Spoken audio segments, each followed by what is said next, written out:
In this tutorial video, we are going to look at the trapezoidal rule.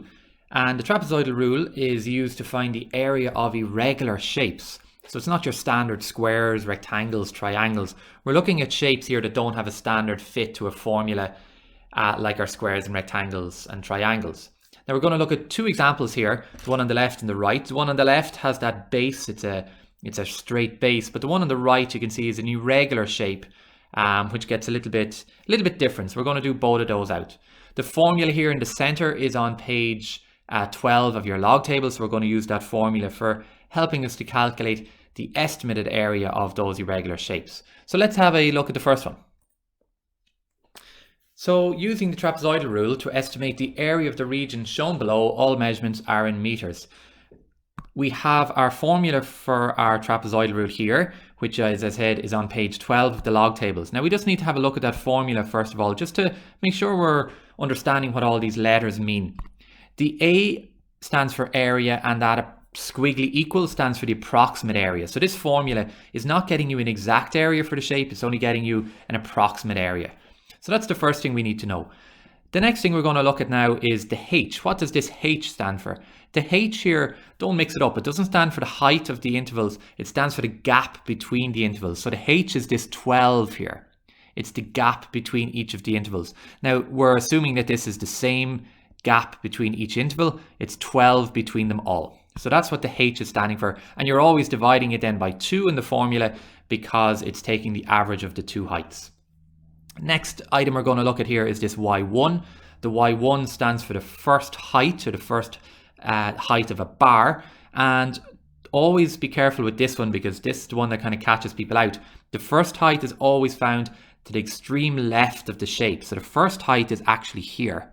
And you can see that that height is 0. It's really into the corner of the shape. So it doesn't have a height, but our Y1 will be 0. Don't mix it up with the 10. This 10 is not your first height. That's your second height. Next item we're going to look at here is this Yn. The Yn is standing for the last height, this 12. N standing for the nth term. You might remember that from patterns and sequences. It's the last item. So that's your last height. The next one we're just going to focus in on here now is this Yn minus 1. So remember that Yn is the last height. Yn minus 1 is basically getting you to go to the last height and go back one. So you're basically going to the second last height. So Yn minus 1 is going to be a height of 14. So again, there can be confusion with this. Some people think you take 1 away from your answer for the last height, but that's not it. You're going back to the second last height itself. And now we get to our Y2, our Y3 and our Y4. We now need to look at what they stand for. They stand for the second height, the third height and the fourth height. So second height, third height and fourth height. But you can see in our picture we also have a 30, a 28 and a 26. Where do they come into play? Well, they're going to be accounted for in this part here where it says plus ... So we must fill in the 30, the 28 and the 26. So they're also going to be included here in that segment. So it's Y2, Y3, Y4, Y5, Y6, Y7, Y8 and so on and so on. So that's just giving you a little bit of a background to the formula. Let's fill it in now. Let's do out this actual question. So filling it in, our area A is going to be equal to, or approximately equal to, H, which is 12 over 2.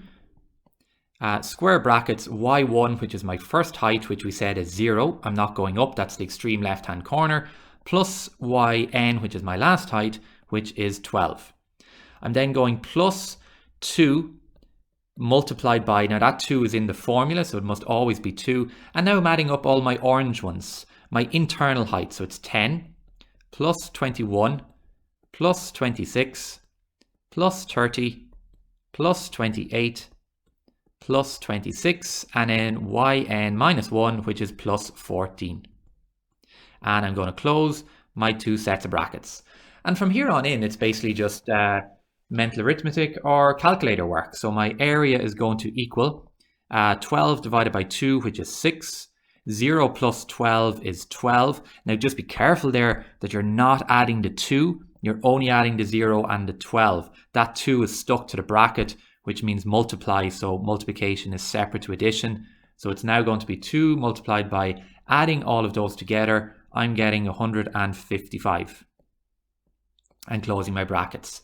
So that means then that area is going to equal 6 times 12, following my rules of BIMDAS.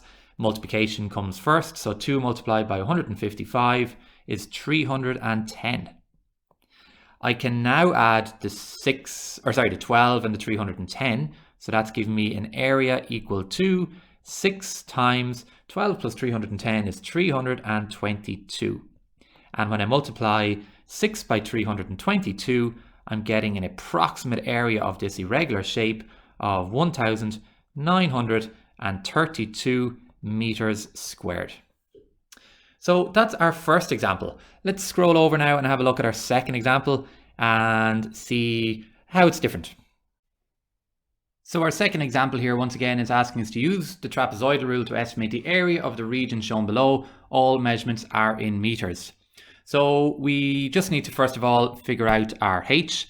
The h is the gap between the bar or the interval. That's our 20 here. So that's going to stand for our h.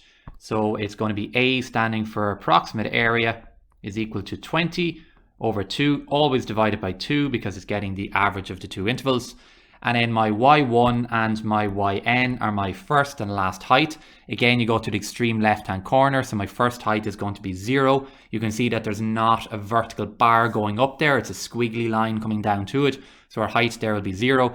And our last height is also 0. So that's going to be y1 plus yn is 0 plus 0 plus 2 times. So that 2 is going to be multiplied by my y2, my y3, my y4, and so on. So that's my second bar, my third bar, and my fourth bar. Now the only difference here is that you can see here that it's a back-to-back irregular shape. So what you can do, there's two options here. You can do it separately. You can do the top half with the trapezoidal rule, do the second half with a separate formula, and then add them together. But what I'm going to do here is I'm just going to add the two heights together. So I'm going to basically add the 12 and the 14 together, and that's getting me up to 26. So my y2 is 26. My y3 is going to be the 20 plus the 12, which is getting me up to 32. My y4 is going to be the 23 plus the 26, which is 49.